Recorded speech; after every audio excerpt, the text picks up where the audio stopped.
It's fine.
Anything else? I think that was it, but did we have, I know we had the piggy banks. Do you want to do the piggy banks? I want to. Okay.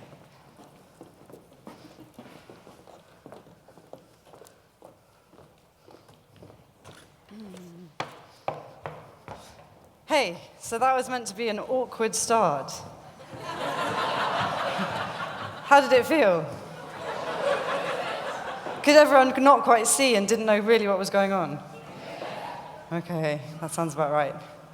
And I was going to present very directly, formally, some ideas that I work with. One of them is from Alice Cooper. I really like Alice Cooper.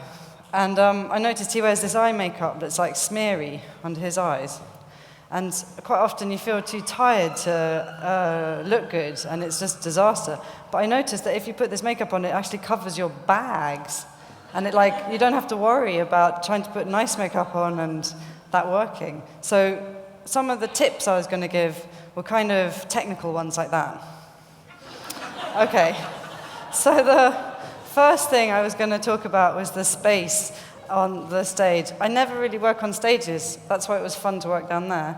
I normally like being on the same floor level. And the formal structure I was going to just give you a very simple outline was I should use me, I'm Spartacus Chetwynd. I put spaces down for people to know where they can be within, so that then they can improvise and feel relaxed and comfortable within that space. Quite often they're wearing costumes where they can't actually see out. I can give you an example. I brought this in a bag so you can tell how kind of lo-fi we are. This is one of the costumes.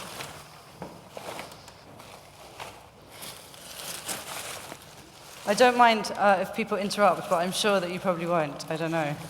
I don't mind at all. So okay. So for example, I wouldn't be able to see out. But if I was standing in the space that's designated, you can see down. And you wouldn't necessarily walk into your fellow performer. Is that the right way out? Yeah, okay.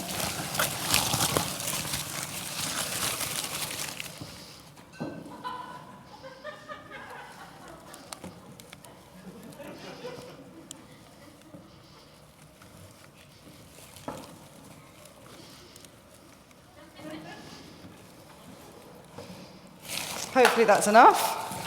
I can put some more of this costume on because it's really undignified. I thought it would be really good to show how undignified I don't mind being. And the other idea I wanted to talk about was, I think it's called affirmation, where apparently you just endlessly say that people look good and that they're doing brilliantly and it looks amazing and it all works to sort of somehow become buoyant. So I use that technique as well. And I'll put people in something as bad as this, and then I'll say, it looks amazing! It's just what I wanted. This is really excellent. So examples are some friends here, Zoe, or maybe I shouldn't name them, Florence. I have given her a costume like this before to go to Miami in. And she can everyone see it? Yeah. She complained that it looks like an old tea bag. Okay, quick.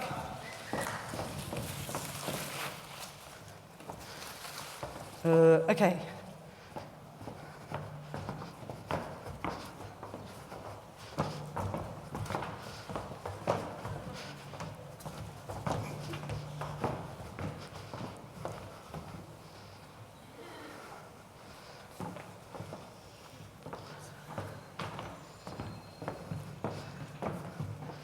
So quite simply, I just wanted to show that all I've been doing is using nice, very simple sound triggers as cues.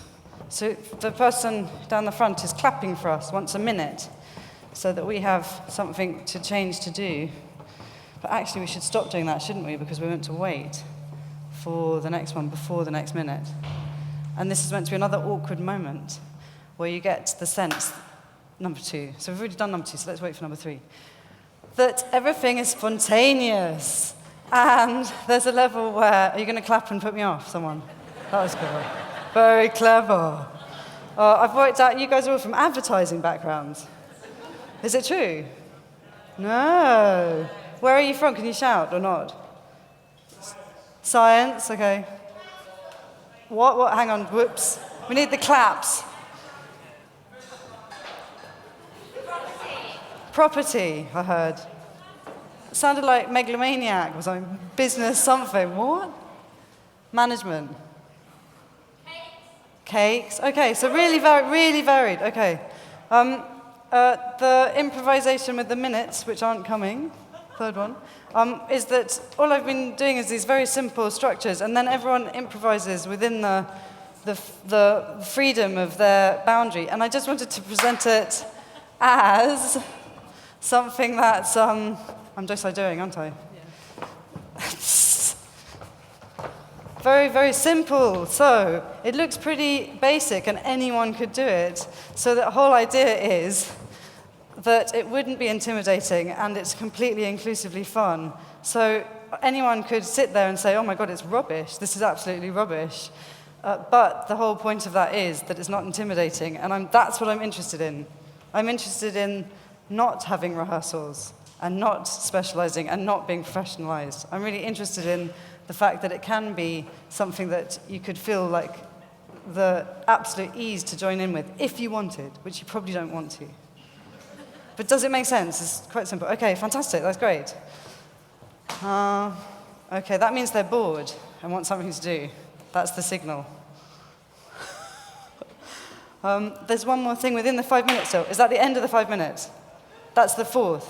1 more minute to go. Hey, can we do the piggyback, please, please, please, please? So you're going on me. Oh, you're going further down.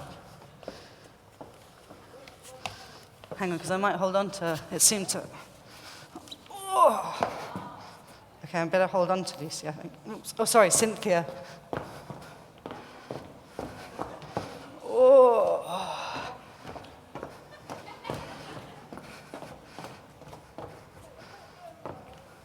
Down lower? What was it? Put me down. Was it put me down?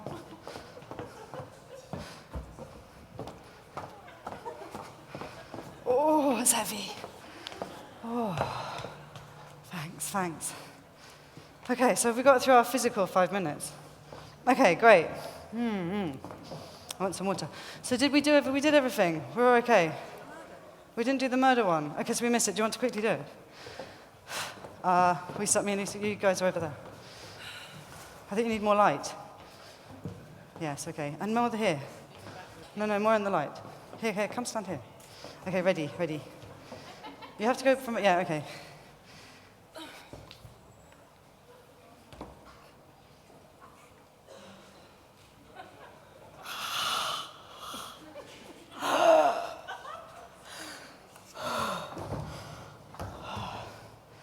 Next one. Is that good? Yes.